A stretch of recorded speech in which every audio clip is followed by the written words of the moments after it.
Hello everyone, welcome to the Driver Mod. My name's Anthony, and before we get this video started, I did just want to let everyone watching this video know that we are in the middle of our 2,000 subscriber giveaway. We're going to be giving away 3 items. You're going to have 3 chances to win. All the details are going to be in the video. I'm going to post a link in the description below as well up in the corner above. So make sure you watch that video so you know how to enter. It's not going to be like a standard giveaway, so definitely watch that video if you're interested in winning one of our possible giveaways. Now, without further ado, let's get to your featured video. Hey guys, welcome back to the Driver Mod. We are going to get into the GT350 and S2000 series here in a moment.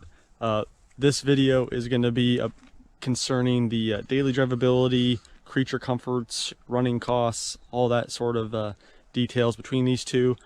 So we're going to dive into the GT350 and the S2000. This video is going to deal with the cars here as they sit, not including any sort of other options that may or may not be with these vehicles. So we're gonna do the best we can to pick them apart, but at the same time do a comparison as they sit and not a theoretical what if you got this option or that option. All right, we're gonna go ahead and start with the S2000 here. It's a 2-door, 2-seater roadster, no back seats, got an adequate trunk space. Getting into the S2000, you'll notice it is a very small cabin. You definitely feel the size difference between when you're talking about these two. The S2000's cabin's definitely a lot smaller. I mean, you have no back seats. Everything is very driver oriented. You've got all your AC controls on the right side of the steering wheel, and then your start stop button, which this does have push to start. It's 2004, and then all your radio controls on the left side here. It does have cruise control back here behind the dash. Very simplistic interior, typical Japanese for this era. I mean, you got your types of materials that they used compared to the newer cars, which use a lot nicer materials. Basically all the essentials. You've got your radio hidden behind this plate back here. No glove box, however you do have a couple storage compartments for various items, right here.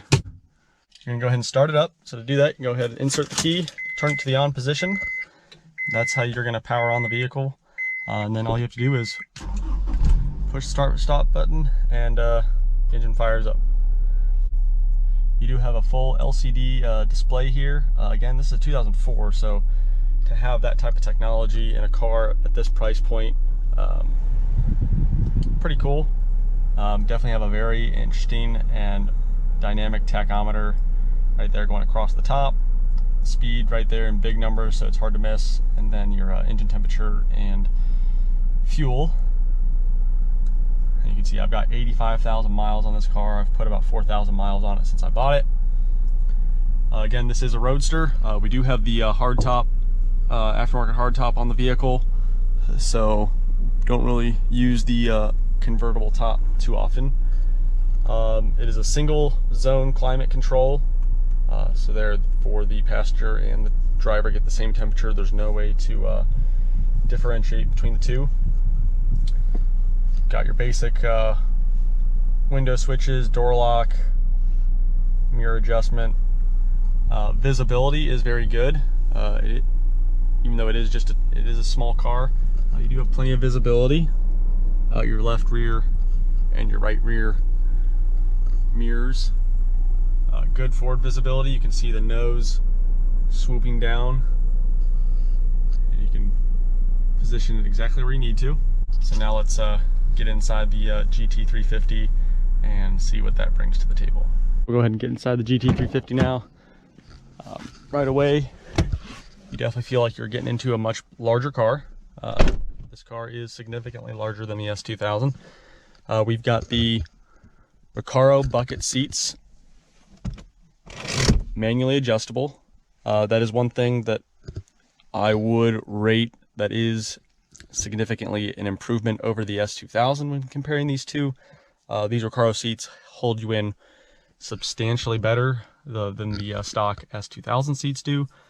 And they have slightly more adjustability. The S2000 seats, you can't really go forward and back too much, up and down, not as much, but the GT350 seats, they move back and forth, up and down, with great adjustability. You do have back seats, being this is a coupe and not a roadster. This is a 2016 GT350. It is equipped with the factory track package, which means you get the seats and you get some other various items that we'll go into in some of the other videos, but it means you get the more basic infotainment. Both cars have air conditioning, both cars have a radio, although the road noise from the S2000 and the soundtrack from this car really make it almost pointless to listen to the radio at all. I hardly ever use it. It has a more standard gauge cluster. Go ahead. It's a gauge cluster that's more or less out of the regular Mustang, except you get the higher speed on the speedometer, and the tachometer is significantly different, being this car revs to 8,200 plus RPM. You do have a lot more menus and things you can go into. It is a more modern vehicle. I mean, you can see a lot of your temperatures, track apps, settings. There's just a lot more you can do in the GT350 versus what you can do in the S2000. So I'll also give that a bump on that regard.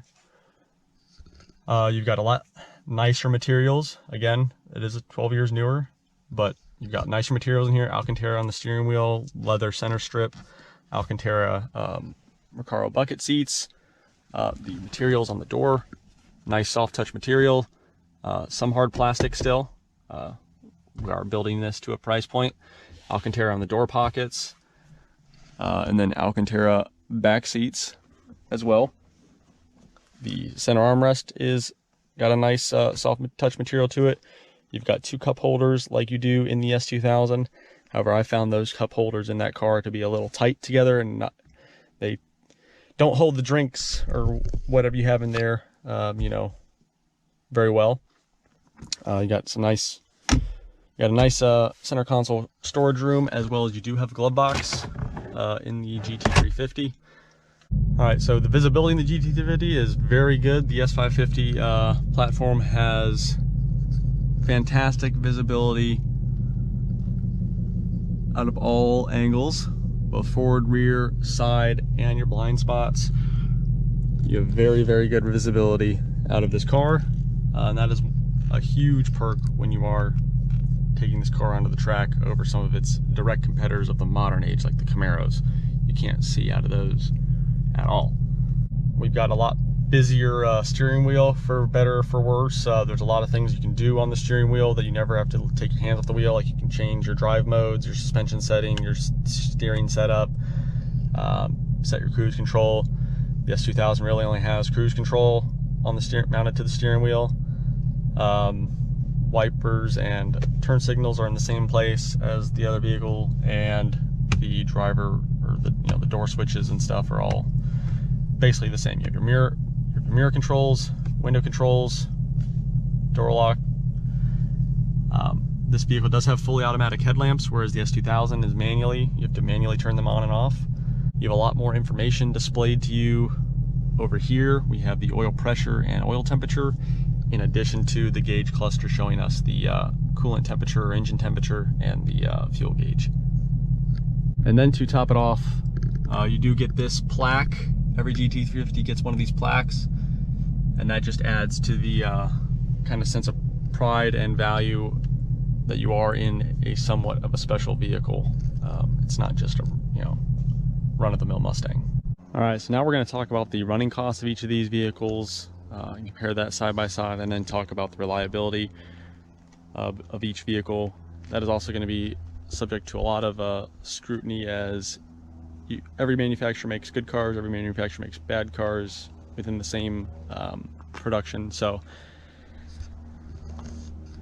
take it all with a grain of salt.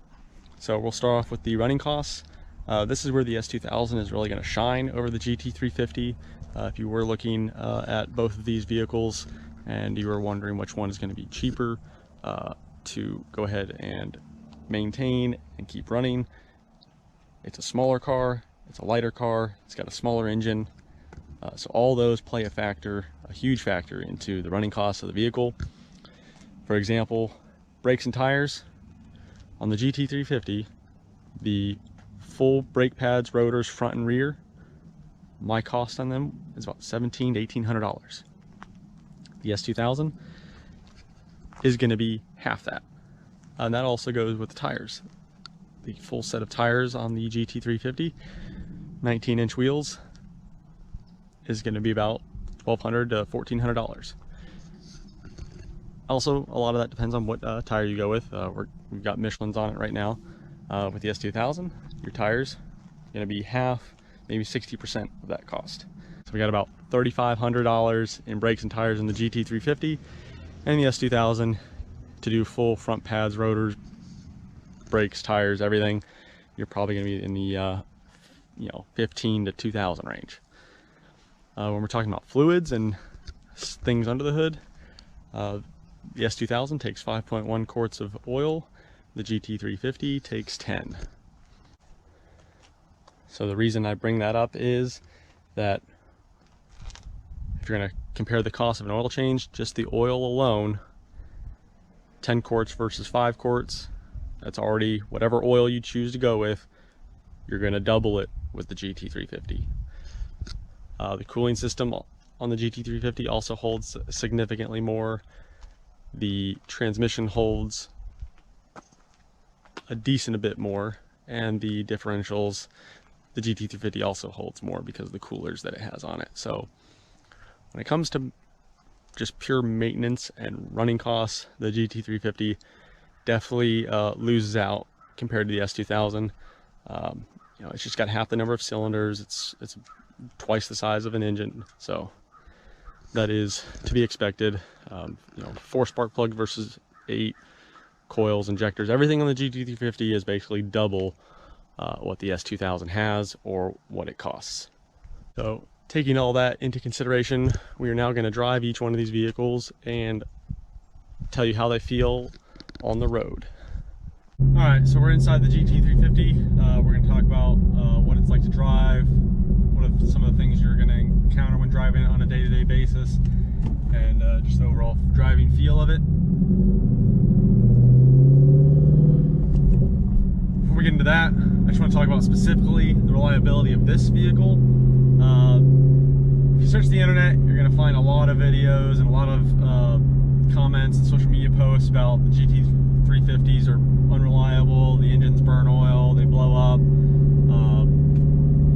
Some of that is true. I mean, Ford made, X number of GT350s, and the high revving characteristics and exotic engine that they decided to put in this car, which is one of the biggest reasons why you buy the car in the first place, does have some, reliability concerns, definitely. This car, however, in particular, has had 0 issues.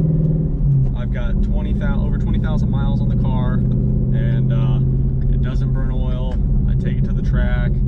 It's got 0 warranty claims on it, other than I believe the thermostat was replaced around 1,000 miles. Other than that, everything's good with this. So now that that's out of the way, reliability. If we were gonna put the two up against each other, just a generic S2000 versus a generic GT350 or run-of-the-mill, whatever, the S2000 is probably going to have the upper hand in terms of reliability. So we'll give it a slight edge there, because it's a fact of the matter.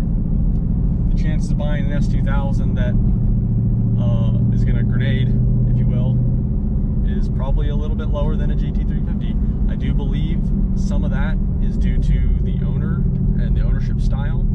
I believe the GT350, and from my experience of owning one and working on several, the ownership style in a GT350 is significantly different than what a regular street car is going to be. You can't just get into one of these cars, start it up, immediately start driving it and go 6,000, 8,000 RPM. That's how these cars, I believe, have a lot of issues. You definitely have to sit there, let it warm up. I know it's kind of like more of an old school technique, but when you've got a car with forged internals and the clearances and the flat plane engine, it just all adds up for why not go that little bit of an extra mile to make sure that you're doing the best you can to take care of the car. I let this car warm up every time I go and drive it, and it's never let me down, you know, to this point. So I'm happy with the car. The car is extremely exciting. So that's enough about the reliability of the vehicle. Bottom line is the car is reliable so long as you take care of it. There's always going to be that 1%, of course, that doesn't apply to. But so driving this car on the street every day definitely requires not too much to think about. You got to think about the front splitter. The front splitter on the base 350, already the car sits somewhat lower than your average car, and when you add the R variant, it extends the splitter and is lower. So you got to think about that kind of thing, you know, speed bumps, curbs, driveways, you know, uphills and downhills, as far as, you know, making sure you take care of that front end. As far as the interior goes, it's pretty comfortable for for what the car is. I mean, it's got sport seats in it. You know, those typically aren't going to be comfortable. Both cars, as in the S2000 and the GT350, I mean, the max you're going to be able to sit in each one of them, you know, and not feel, you know, a little bit tired or sore. It's probably only a couple hours. I mean, neither seats, as far as what I have here, the Recaros or the stock seats in the S2000, neither are very, you know, comfort based. They're not made to be sat in for hours and, you know, be comfortable and go on GT, you know, Grand Touring, you know, cruises and whatnot. They're sport seats, and they're meant to be used to, you know, drive in a, you know, aggressive and sporty manner. And when it comes to driving in an aggressive and sportly manner, these Recaros are fantastic. For a stock seat, I have yet to find a seat that is better. I mean, they hold you in all the right places. I'm kind of a narrow guy, so I have some wiggle room, but the side bolstering, the thigh bolsters, all perfect. The interior noise, the GT350 doesn't have a lot of road and ambient noise. It does have a lot of exhaust noise. So that is another difference between the two. The S2000, you really only hear the exhaust when you're revving it out. The GT350, you hear the exhaust all the time, and very little outside road noise. Whereas in the S2000, you do, because it is a roadster, you do hear a lot of outside road noise. Driving these cars both on an everyday basis, you'll notice the GT350 has, the clutch is a lot lighter. Some would say too light, but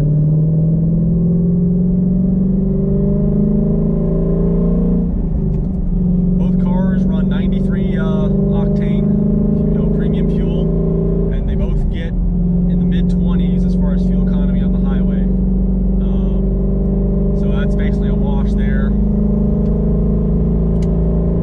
Got a Dodge that thinks he's cool. And at 80 miles an hour,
S550 platform as a whole, the trunk is considerably bigger than what the S2000 is. But the GT350 trunk has a ton of room,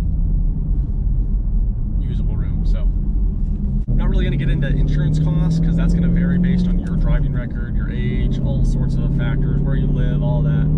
But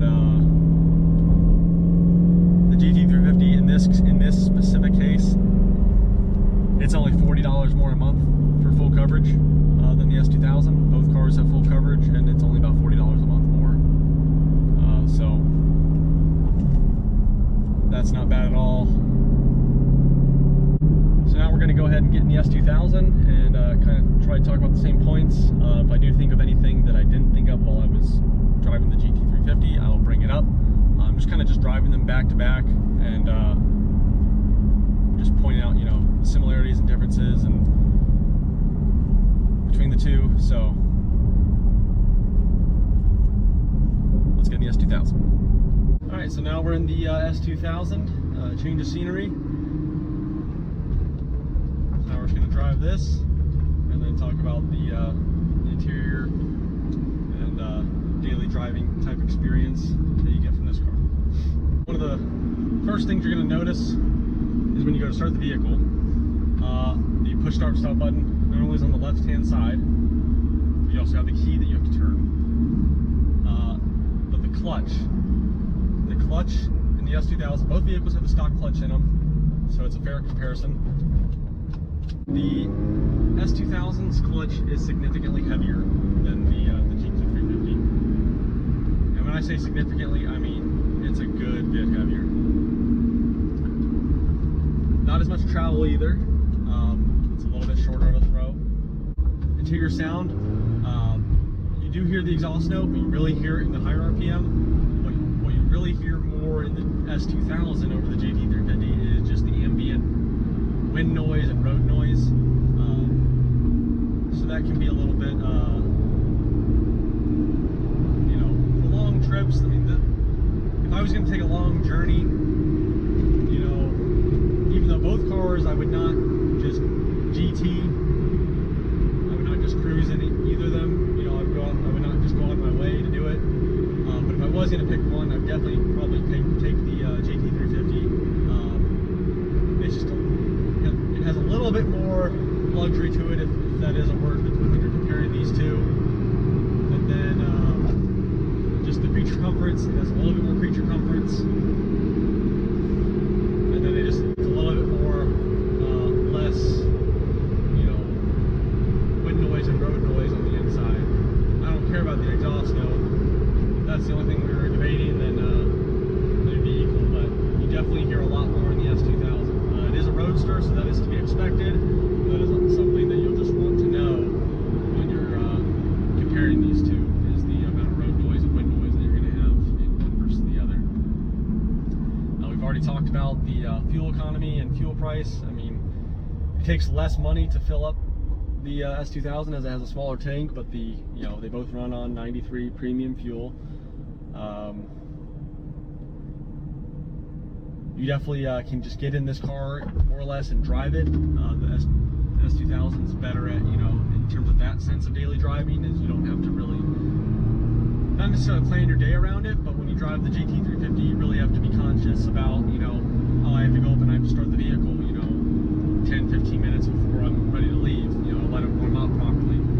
Whereas the S2000, pretty much get in it, start it up, you know, give it 10, 20, 30 seconds, and you know, you can go drive it. It doesn't mean go bounce it off the rev limiter, but you can definitely, you know, I definitely feel more comfortable driving the S2000 on a daily basis in that regard, where I can just get in it and drive it. They definitely both got their, you know, their pros and cons. That's why we're doing this series in general, is to really see, you know, which one can get that last edge over the other. I don't expect any of these videos to be full on, you know,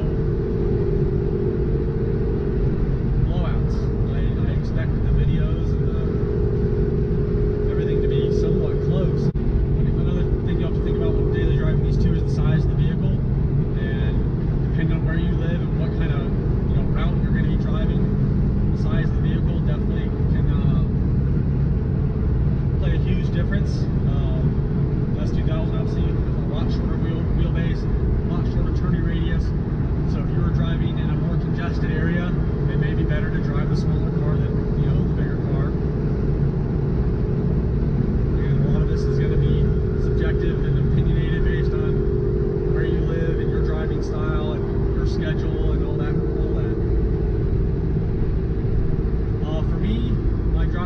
isn't absurdly long, but it's also a lot of highway. And I will say, the S2000 is a fun car from, I would say, 25 to 100 miles an hour. But before that, and after that, it's where, you know, in its stock form, stock powertrain, they're not boosted or anything, it does start to lose. It doesn't have the same punch that, you know, it does in that 25 to 100 range. And that is where the GT350 on a daily driving basis would have an advantage in terms of the everyday fun factor. A lot of that is going to, again, be based on the route. I've driven both these cars on short winding roads and highway. When comparing the highway driving and the winding, twisty road driving, there's definitely a bigger separation between the two on the highway than there is on the winding roads. The GT350 hands down is the more fun car to drive on the highway. But in the windy roads, it's a lot closer. You definitely have, you know, the S2000's nimble, light, short wheelbase, and then the GT350 definitely has, you know, a longer, wider wheelbase. But make no mistake about it, both cars can handle, and we'll get more into that in the handling suspension video. Both cars can handle, both cars can turn on a dime, but it's just the, you know, if we're just talking about straight line fun, the GT350 has the edge there. In the shorter, windier roads, the S2000 may have a slight edge. One thing that may catch you off guard is the S2000 until model year 2006. So from start of production through end of 2005 model year, the S2000 did not come with ABS or traction control. So that is something that you'll have to consider, especially if you live up north and it gets a little, you know, not that you would drive either one of these cars in the snow or rain, but if you got caught out in one of those elements, the GT350 is going to somewhat handle it better. The difference is probably minimal, because why would you do that, for one? And two, I mean, both cars are going to have, I would assume, you're going to have, you know, sport high performance tires on them, which aren't going to do well in that kind of temperature and condition at all, especially this, you know, the cold and snow and all that. Both cars put a smile on your face when driving them, just in a different way. The S2000, you really have to bring its neck out to get the thrill flowing through you, whereas the GT350 doesn't always have to be doing that to get you to satisfy it a little bit, just because you can just hear it, feel it almost all the time. It is cooler to look at the S2000's instrument cluster as a whole, but when both cars revving over 8,000 RPM, both tachometers are just amazing to watch when you rev them up. Yeah, I don't know if the camera's picking up all this wind noise, but I'm only going 70 miles an hour, and you can just hear the wind noise everywhere and the road noise. Alright, so we're going to give a little acceleration pull. Second gear for it.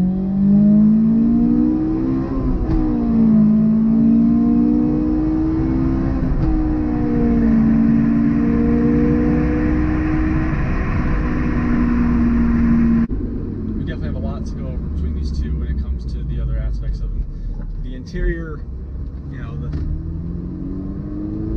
reliability, running costs, all that stuff might be important to somebody, you know, if they're looking to decide between the two. So that's why I included it. But in terms of what these cars are, none of what I said in either car is going to be a deal breaker for anybody. So if you're looking for a raw performance experience, both cars can do that for you, but we'll get into more of that in the some of the other videos. But it just depends on, one, your budget. The S2000 is significantly cheaper. Both cars are expected to and look like they're going to hold their value for now. You know, potentially appreciate in the future with the way things are going in the market. So only time will tell. We go ahead and park the S2000 back with the GT350, give our final thoughts, and kind of pick which one we are going to give that edge to. All right, so we just got back from driving both the vehicles. We've got them both parked behind me. So we just spent the last better bit of an hour going over and comparing these two vehicles, their interior impressions, the running cost, drivability, daily drivability, reliability, and driving characteristics in terms of a daily driver standpoint. So now we have to kind of award the points for the video. And this will go into the series long points as we do each video. Each vehicle will be awarded points for certain aspects that we're going to be discussing in each one and putting them up against. So here we go. So the first thing we talked about was the interior of each vehicle. Both vehicles are going to be compared with respect to each other as they sit, and not having, you know, to worry about any sort of options that each vehicle may or may not have. The point for that part of the comparison is going to go to the GT350. Definitely has an overall nicer feeling interior, just a nicer materials, and it just, some of that may be due to, you know, the vehicle is newer, it is more expensive, but the GT350's interior is definitely better for whatever reason. That's not what this is here to determine. It's just to point out what is better versus the other. So the point for that goes to the GT350. In terms of the reliability that we discussed in the video, a lot of that is going to be subject to, you know, how you take care of the vehicle and whether or not you get, you know, a bad build or whatnot. But generally speaking, the reliability between these two vehicles, even though both are very, very reliable from my experience, we're going to give the reliability point to the S2000, and that's not really a surprise. I mean, it is a simpler car. It's an older car, but it is definitely you know, simpler and a lot less to go wrong. And when it does go wrong, it typically is not going to be as expensive. Next, we're going to award the point for running costs. So that's considering, you know, everything from maintenance costs, repairs, insurance. We said was going to be, you know, something we weren't really going to compare because that's going to be based on a lot of factors that vary way too greatly. But generally speaking, in terms of running costs, the S2000 is going to be cheaper than the GT350, so we're going to give the point for running costs to the S2000. And then the last two categories, or last 2 points to award, are going to go to the features that each vehicle has and the usability of each vehicle. The GT350 has back seats, the S2000 does not. The S2000 is a convertible, the GT350 is not. The GT350 is a bigger vehicle, it has more interior space, more storage space. So in that regard, in terms of the features of the vehicle, I mean, they both have air conditioning, they both have, you know, the basic necessities are all present. The GT350 does have a little bit more gauges and information that you can access within the vehicle. Again, it's a more modern vehicle, but we're just stating things the way they are. The GT350 features definitely outshine the features of the S2000. And then lastly is going to be the daily driving experience that each one of these vehicles provides you. Again, that's going to be subjective. As I stated when we were driving both vehicles, a lot of it's going to depend on your route and where you're driving and where you're located. But on a general day-to-day basis, it's tough. It's really tough to make that decision between the two, because I do have fun in both vehicles. Man, I had to catch my words because I'm honestly torn between the two, because The GT350 is, you know, a louder experience. It is fun to drive. It has a lot of punch at all RPM and all speed. The S2000 is just so fun to toss around and mess around with. They both put a smile on your face every day that you drive them. I may end up going back and editing this, but as of today, the point for daily driving experience and which one I'm going to award that point to is going to be the GT350.